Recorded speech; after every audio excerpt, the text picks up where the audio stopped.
Hey, hello everyone and welcome back. So this is the second part of my earlier lecture on vectors.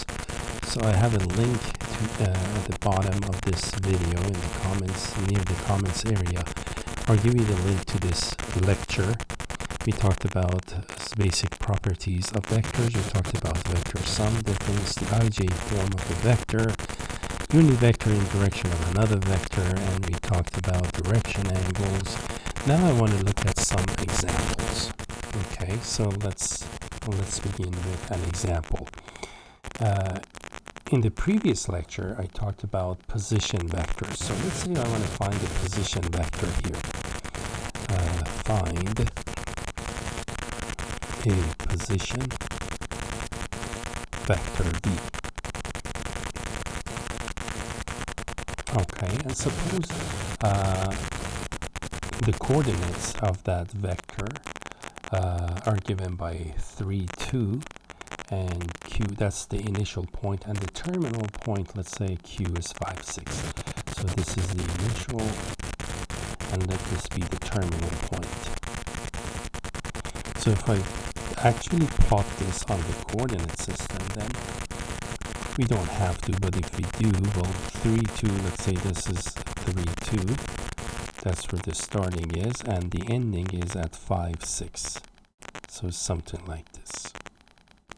And there you go. This is 5, and here is 6. So this is point Q, and this is point P. That's the vector. We're going to create a position vector out of this one. All right, so PQ is going to be, we're going to subtract the x components and subtract the y components of the vector. So the x components, and you always go terminal minus initial point. So that's going to be 5 minus 3, 6 minus 2. Therefore, the components are 2, 4. So 2, 4 would be an equivalent. 2, 4 is this one. There you go. This would be the position vector V that corresponds to vector PQ, a vector whose initial point here is terminal point is Q. You see that? That's what the position vector does. In the ij form, we can write this as 2i plus 4j. Again, engineering usually they like the ij form, so they use it quite often. And there you have it. Let's do another example. Suppose vector V, I'm going to make it 3i minus 4j. Suppose we want to find the magnitude of this vector. So magnitude of the vector, sum of squares of the components, and then you take the square root. That's 3 squared plus negative 4 squared, square root of root 9 plus 16, and that's going to be 5, right? Square root of 25 is 5. Let's do another example. This one, I want to do, let's say we want to do a vector subtraction. Okay, so V is 3i negative 5j. That's vector V. Vector W, let it be negative 2i plus 3j. And first, suppose we want to find the magnitude of the difference vector V minus W. That's going to be what magnitude of that is going to be 5 squared minus 8 squared, right? How do we do that? Well, V minus, first, let me do V minus W first. V minus W, it's V plus negative of W. Vector V is 3, negative 5, plus negative of W is going to be 2, negative 3, right? You change the sign on the components. And now I can combine these. 3 plus 2 is 5, and negative 5 minus 3 is negative 8. So to find the magnitude of this vector, you square 5 plus you square negative 8. And that's 25 and 64 makes 89. So the answer is square root of 89. All right. And that's that one. Also, in the previous lecture, we talked about finding a unit vector in direction of another vector. So let's say I want to do that now. I want to find u, a unit vector, in the direction of another vector v, and vector v, I'm just going to let it be 3i minus 4j, the one that I had up here earlier, this one. Okay, so the formula that we have for that is the unit vector is going to be 1 over the magnitude of the vector in the direction of which we are interested in times v. Again, 1 over magnitude of v will scale the vector v to a unit vector. So it's going to be 1 over magnitude of vector v is when we take the square root of 3 squared minus 4 squared. So that's going to be square root of 25 over 5. So it's 1/5. And v is 3 negative 4 in algebraic form. Therefore, the answer is going to be 3/5 I minus 4/5 j. And you can see clearly this goes in the same direction as v. Okay, let's take a look at another example. So this time, let's say I have a vector v whose magnitude I'm making it to be 5. And the direction angle is 60 degrees. Remember, the direction angle is the angle the vector makes with the horizontal axis. So if I draw what I have so far, that's what the geometry of this situation is. The magnitude of this vector is v. I don't have its components, right? So let's see. How do I find the components? The component is in the ij form, ai plus bj. And a is given by magnitude of v times cosine of the angle, theta in the I direction, plus magnitude of v times sine theta in the j direction. And again, how do we know that? Because my earlier lecture right in here, we actually derived that. All right. And now all I have to do is just plug in the specifics. Magnitude of the vector is 5. The direction angle measures 60 degrees I, and then plus 5 sine 60 degrees j. Cosine of 60 is a half, so that's going to be 5 times I, and sine of 60 is root 3 over 2, 5 root 3 over 2j. And that would be the vector v in the ij form. Alright, now let's do one where I have to find the direction angle. The angle that the vector makes with the horizontal axis. I mean, we're looking at, by the way, when we talk about theta, the direction angle, we're looking at the angle in standard position. That means the initial side is on the x-axis. So the question is simple. I want to find the direction angle for vector v. We'll make that to be negative 3 root 3i and 3j. Something that will give me special angle. First of all, I need to find the magnitude. The magnitude is negative 3 root 3 squared plus 3 squared, and then we take the square root of that. Negative 3 root 3 squared is 27. 3 squared is 9. 27 and 9 makes 36. And square root of that is 6. So that's how long, if you will, that's how long the vector is. Now, for the direction angle, well, if I draw this vector, let's draw this vector. Here is x and there is y. So So I need to locate first the terminal point of this vector. Okay, the terminal point again is negative 3 root 3, call that negative 3 root 3, and 3. This is 3. I is positive, j negative in this case. So that means I go left on the x-axis and up on the y-axis. Let's say this is where the terminal point of vector v is, and the vector v itself looks like so. Okay, so I have that. That's the terminal point. Now I need to find the measure of this angle, theta. That's what I'm going to find. See that? Looks like the answer is going to be an obtuse angle, right? Because the terminal point is in Q2. Now if I establish my triangle here, this is negative 3 root 3, and this is 3. And this would be the reference angle, right? Theta r, the reference angle, which is a positive angle.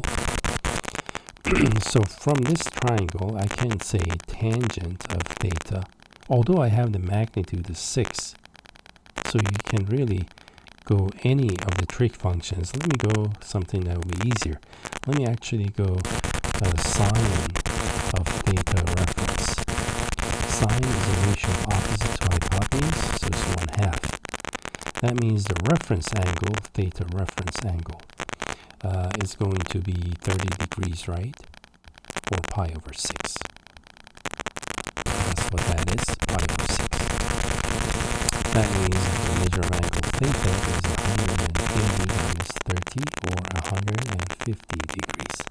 That's what that would be. And there you go. So we can do it this way.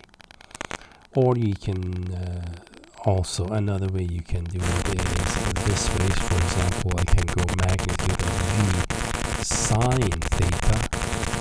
What would that give me? That's equal to 3, right? You see this one? Magnitude of v sine theta. And let me go back up here. V sine theta, that's the b component, right? The vertical component, that's your b. And this is what v is 3. This is equal to b, and magnitude of v here, we found it to be 6. We have 6 sine theta is equal to 3. You get the same outcome. Sine theta is 3/6, or 1/2. I like to use the geometry rather than using these formulas. So the answer is 150 degrees. Therefore, theta, the direction angle, is going to be 5 times 30, that's 5 pi over 6. Angle in standard position, 150 degrees. Okay, now let's maybe take a look at try to do maybe applications. Yeah, let's do that. Let's take a look at an application here. So I'm going to actually grab a problem from the book, bring it here, and we'll work them together. Alright, so let's take a look at this example.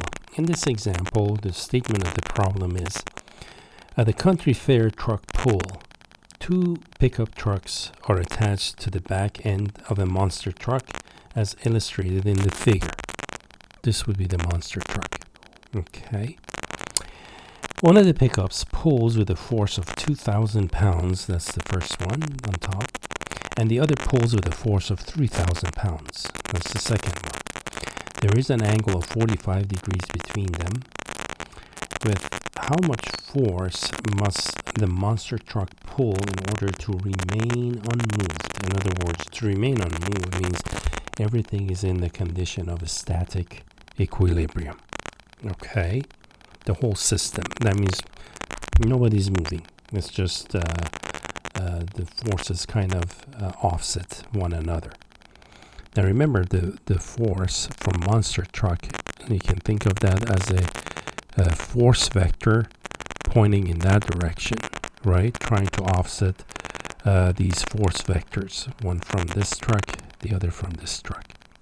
Okay, So what we need to do, as the hint suggests, is that we need to find the resultant force of the two trucks. That means a single force vector that replaces and it's equivalent to the 2,000 and the 3,000 pound force acting at an angle of 45 degrees between them. Now, please note, if I just replace it by a 5,000 pound force that's going in this direction, that's not going to help me, right? So the force must be opposite in direction and exactly the same in magnitude as the force of the monster truck, right? In this case, it's going to go in this direction, right? So this is going to be the resultant force R. There you go. And it's going to be a vector quantity. So how do I find R in here? Well, the resultant force, let me erase it for now. The resultant force, we can find the sum. So if you call this P1 for truck number 1, and for the pickup truck number 2, that's P2. Those we have two vectors. If I draw a vector parallel to P1 in the same direction as P1, so this is your P1 now, simply moved to another side. And if I draw parallel to P2, this is P2. The resultant force is going to be this force right there. Okay. Now, how do we find the resultant force, right? Well, we have a parallelogram here, right? And some of the interior angles in the parallelogram is 360 degrees. Okay, and there you go. And that's easy to show because, let's say you can draw the diagonal, you get a triangle here, triangle here. Each of those, the interior angles are 180 for this triangle, 180 for the one above. So the total is going to be 360 degrees, sum of all the angles, right? So this angle, the angle the two pickup trucks form, is 45 degrees. And by symmetry, this angle is 45 degrees also, because it's a parallelogram, right? Opposite angles are equal, congruent. So that means this angle and this angle will be congruent, right? And so I'm going to do 360 minus 90 degrees. That will be 270 degrees. That's the sum of, call this alpha and beta. Alpha plus beta is 270 degrees. And because they're congruent, alpha equal beta, that means 2 alpha equals 270. So the measure of the angle is 135 degrees. Okay. Now, having done that, let me redraw this. So here's what we have. We have a 2,000 pound force in that direction. We have a 3,000 pound force in this direction. And this is the resultant. Call it R. The angle between these is 135 degrees. And if I view this as a triangle, I know two sides and an included angle, right? So I can use the law of sines. I can say that the magnitude of the resultant vector R is going to be equal to the magnitude of P1, right, squared, plus magnitude of P2 squared, plus 2 times the product of their magnitudes. I'm doing the law of cosines. Product of the magnitudes times the cosine of the included angle, right? Except it's minus, if I recall. It's not plus. There you go. This is the law of cosines that I just did. Let me write that. Using the law of cosines. So magnitude of the resultant vector R squared is equal to 2,000 squared plus 3000 squared. There you go, 3000 squared. Negative twice their product, 2000 times 3000, and then times cosine of the included angle, which is angle between them, cosine of 135 degrees. And you work this one. I did it on my calculator. Before I take the square root, that number is a big number, 214,000. Well, actually, let me write it and I read the number. The number is in the millions. It's 21 million. 21,485,000 and change. Okay. Therefore, magnitude of vector r, the resultant vector, is going to be the square root of that number. 214,852,81.37. Okay. And 0.37. And that's going to make it equal to, I got 4635.2 pounds. And that is the magnitude of the resultant force. So that is the force that the monster truck should pull in with in order to remain unmoved. Okay, and there you have that one. So this is a interesting application of vectors. Let's take a look at maybe a couple of more. Okay, let's do a couple of more. All right, let's take a look at this example. For this example, we have, this one reads, a 20-pound box sits at rest on a horizontal surface, and there is a friction between the box and the surface. One side of the surface is raised slowly to create a ramp. So that will be the side right here. Okay. The friction force F, notice by the way, these are bold faces. I mentioned in the textbooks when they use a bold face, that means these are vector quantities. So in other words, F is a vector, and the normal force, the vertical component of the force here, is also a vector. So again, the friction force, little f, opposes the direction of motion and is proportional to the normal force exerted by the surface on the box. The proportionality constant is called the coefficient of friction, mu. When the angle of the ramp, theta, reaches 20 degrees, the box begins to slide. Find the value of mu, that is a coefficient of friction, to 2 decimal places. Okay. So what I have here on the side to the right is a blow up of a better picture of what we have here, so I can kind of show you how the angles are going to work and help you understand what's going on here. So I'm going to actually figure out the angles here. I'm going to extend this normal force right here. I'm going to extend that side, and I'm going to extend this portion. So in effect, I've created a right triangle, right? Now, also for this triangle, this one, I'm going to create its own geometry. So this is a right angle, okay? And this angle, we're given theta, by the way, is 20 degrees. That's known. This is 20 degrees. We're told right in here. Okay.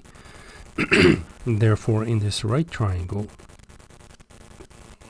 this one, in that one, the measure of this angle is going to be 70 degrees, which is complementary to theta.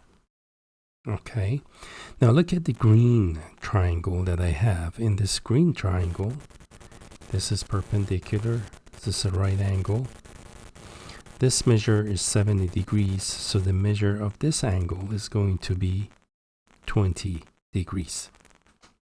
Okay, and if I extend this right in here, I'm looking at the projection of the 20 pound, the weight of the box.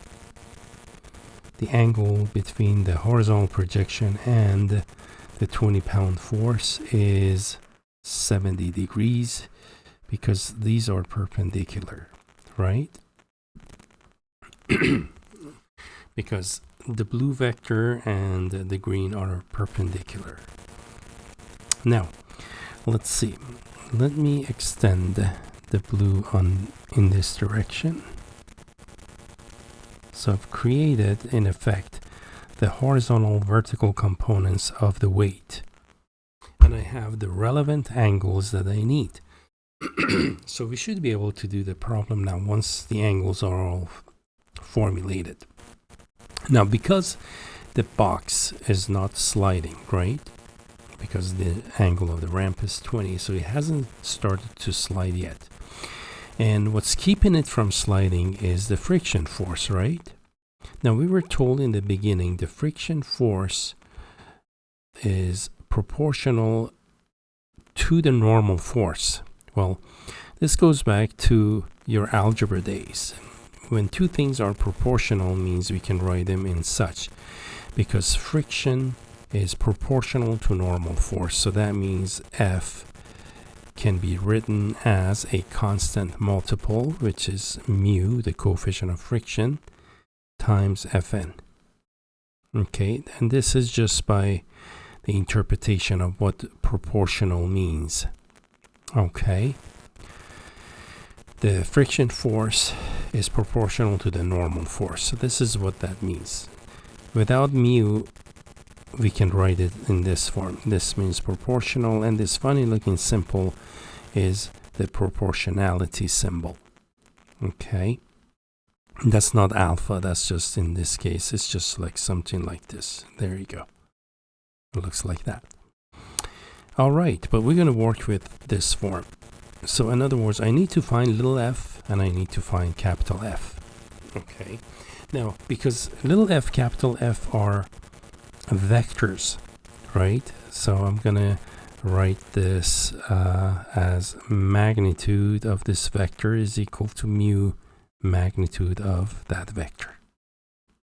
Okay, now let's see if we can figure out what little f is. Well, because everything is in static, means not moving, the block is not moving, it's just sitting on top of that ramp. Therefore, the force, the projection of the 20 pound force here should equal to the friction force, so it doesn't slide. In other words, this vector and this vector must be equal but opposite direction, otherwise the block will begin to slide down the ramp. All right, as a result, I'm gonna have to write this. That means I can say that let's see, I'm gonna label this, let's call this 20 pound the weight vector. Okay, so the horizontal component of the weight should equal to the friction force.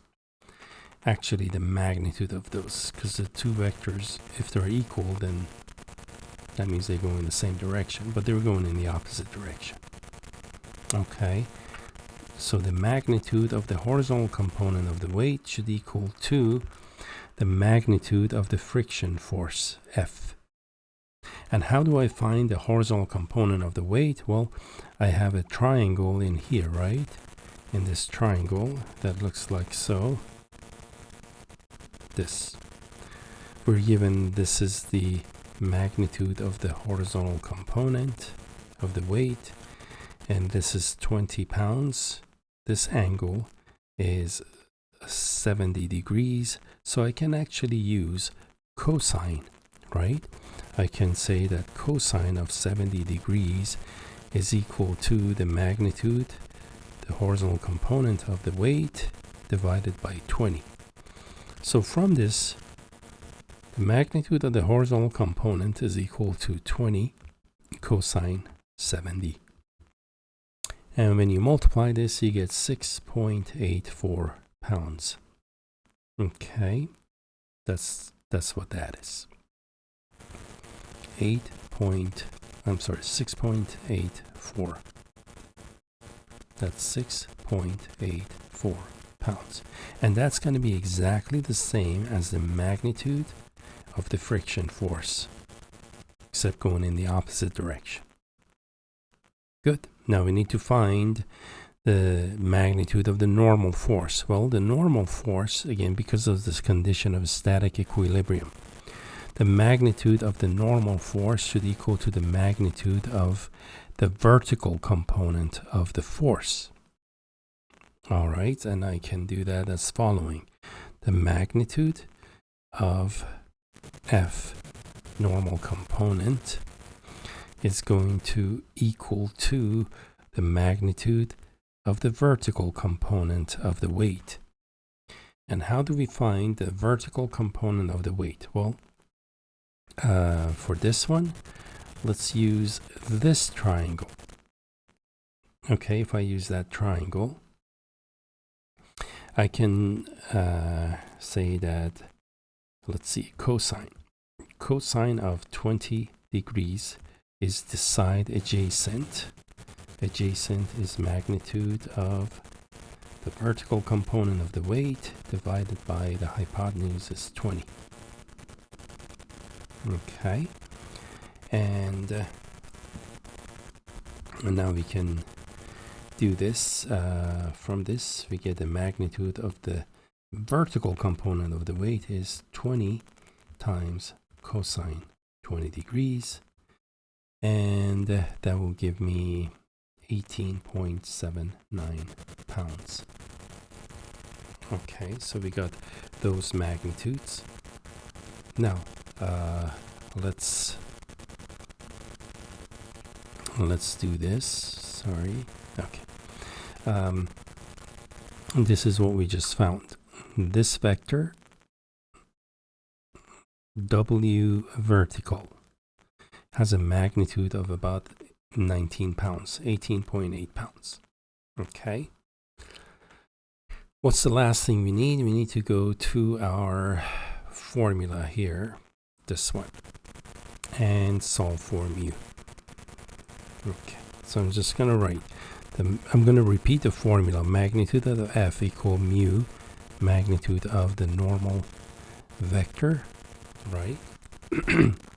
The magnitude of F, we found it to be 6.84. Equals mu, magnitude of Fn equals magnitude of the vertical component of the weight, which is 18.79.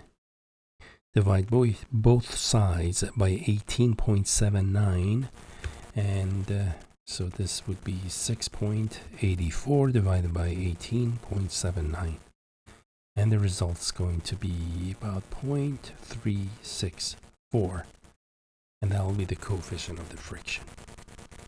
Okay, so there you go. This would be an application in, like if you take a course in static, both of these are example of an engineering course in static or statics.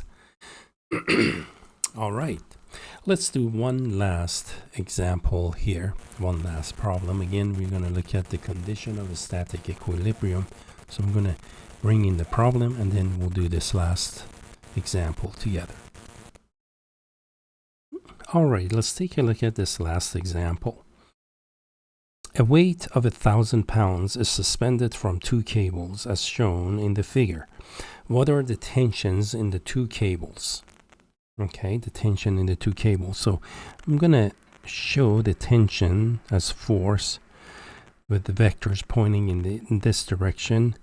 The weight always acts downward, right, because the gravitational pull. So we can actually rewrite this. Now, to do the geometry of what's going on here, I'm going to translate these vectors as such. There you go. And this is the weight acting downward. The weight of that crate, right, is 1,000 pounds. And the geometry of this looks like so. the angles, this angle is going to be 40 degrees, right? This angle is 40 degrees. And the reason is because if you draw a horizontal line, and you have a horizontal line up here, the beam, think of it as a horizontal line. It's a horizontal beam. You have a transversal. So these interior angles are the same. This angle and that angle are interior angles. They're going to be the same. So it's for that reason. Okay. And there you go. This is what I have right now.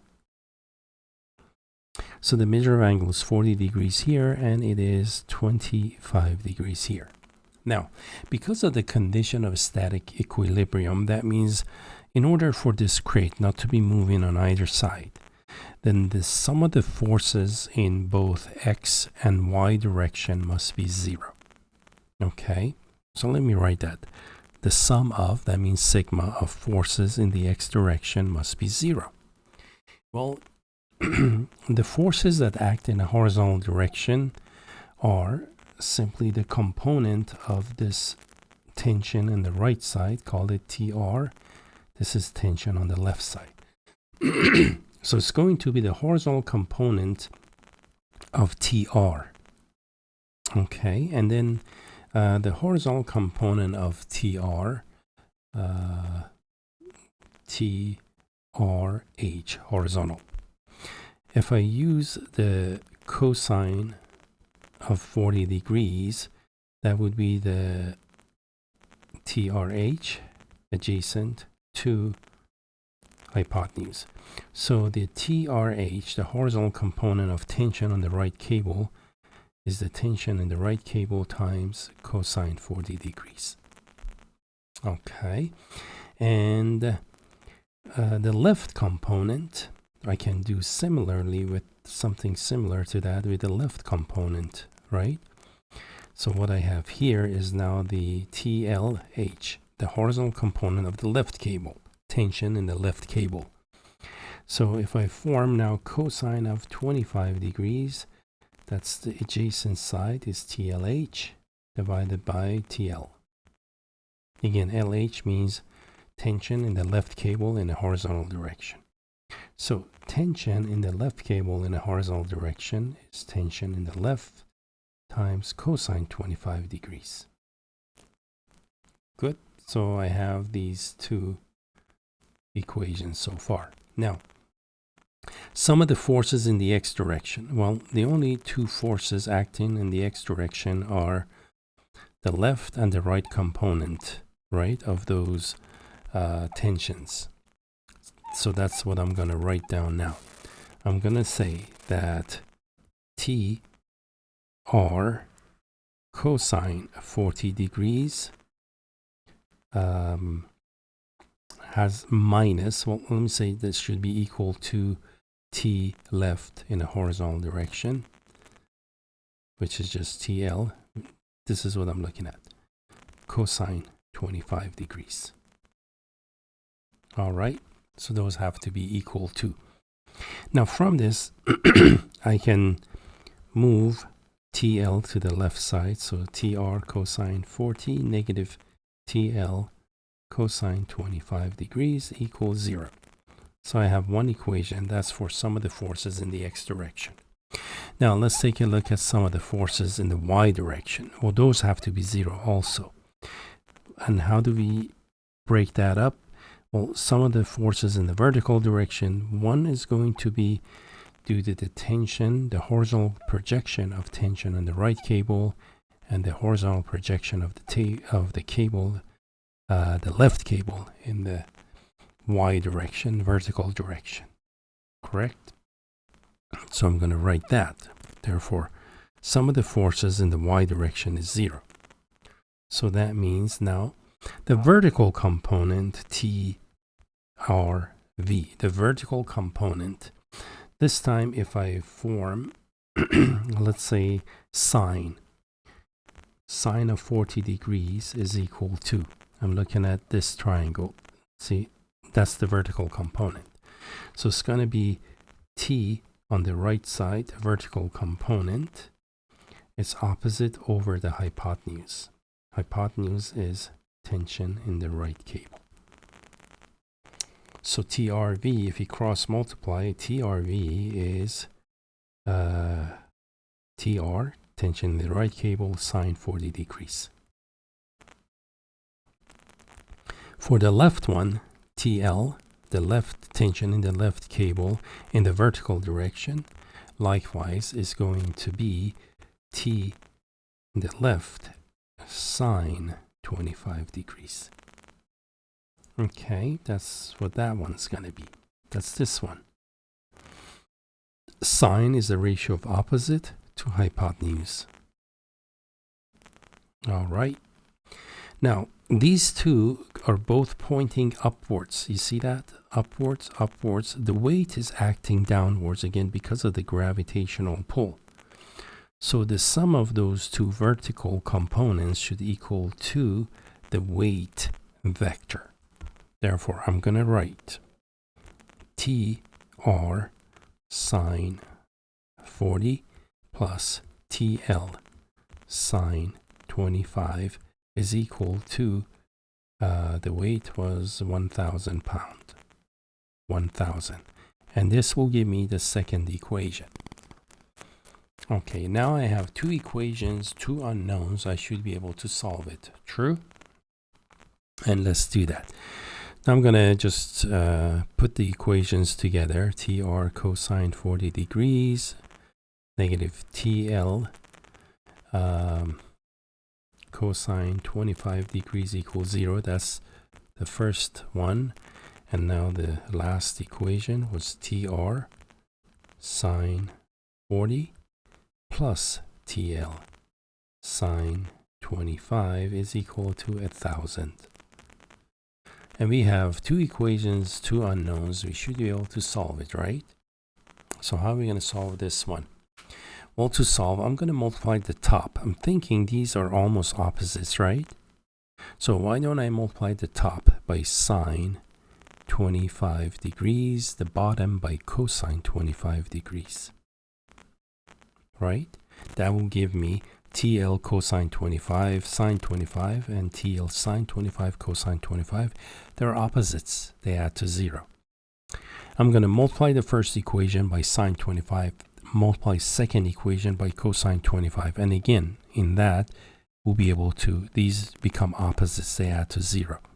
What's left is the following. I'm going to have from the first equation TR cosine 40 sine 25 plus TR sine 40 cosine 25. True? Equal to sine 25 times 0 is 0. And then I have 1,000 cosine 25 degrees. And there we have it. You see that? And now we can solve this for TR. TR is the only unknown here. And TR is equal to the right side divided by the sum of the coefficients. Sum of the coefficient, cosine 40 sine 25 plus sine 40 cosine 25. And the right side is 1,000 cosine 25 degrees. Now you can reach for the calculator if you like to and calculate, because the right side is just made up of numbers, right? But something that I'm doing, because in the denominator I recognize that sum, right? You have cosine, sine, sine, cosine. Okay, that sounds like what? The sine of the sum of two angles. Again, you're free to reach for the calculator and put in the specifics. I'm just really playing with this thing. So cosine, sine, sine, cosine is going to be sine A plus B. So that's sine 40 plus 25, sine 65 degrees. See? If I catch that, I can do it in fewer steps on my calculator. And here's something else I can do. Look at this. No calculator. Cosine of 25 and sine of 65 would be exactly the same, wouldn't they? Because they're co-functions, right? Remember, 25 degrees, 65 degree angles. These are complementary angles, and cofunctions of complementary angles are equal. Well, cosine 25 is same as sine 65. There you have it. The tension on the right cable is 1,000 pounds. That's what this is. 1,000 pound tension. Now, what is the tension on the left cable? This one is TL. The tension in the left cable, well, we can use this relationship for some of the forces in the x direction to solve for that. Tension in the left, that's what we want to find. And indeed, let's do that. So I'm going to that equation, that's the red. TL cosine 25 degrees, tension on the left, horizontal component should equal tension on the right, horizontal component cosine 40. And TL is what we want to find, is equal to tension on the right, cosine 40 divided by cosine 25 degrees. And now I have no choice. I have to use my calculator. So I go 1,000 cosine 40 divided by cosine of 25 degrees. And this will give me 845.2 pounds. That will be the tension in the left cable, 845.2 pounds. And there you have it. Okay, so it's rather lengthy example, but again, these are the kind of problems you'll be expected to do once you get to your engineering courses. So it's either now or later. Might as well it be now, because I explain it in more details than I'm sure maybe your engineering professor would do, because they would expect you to know the vector portion, all the mathematics of it. They just explain to you what the static equilibrium mean and go from there. So there you have it. We did really good examples. I'm very happy with these examples. All of these came from the field of statics. Alrighty, so let's not make this longer than it should be. With this, we are done. And again, I'm scrolling up to the beginning of the previous lecture, previous to this one. That's why I split this into 2 lectures. Otherwise, it would have been 2 hours long. But usually, even when we are in classroom, this lecture is almost 2-hour long lecture. All right. So with that, we are done with the applications, and we are completely done with section 9.4. Thank you for watching, everyone, and take care.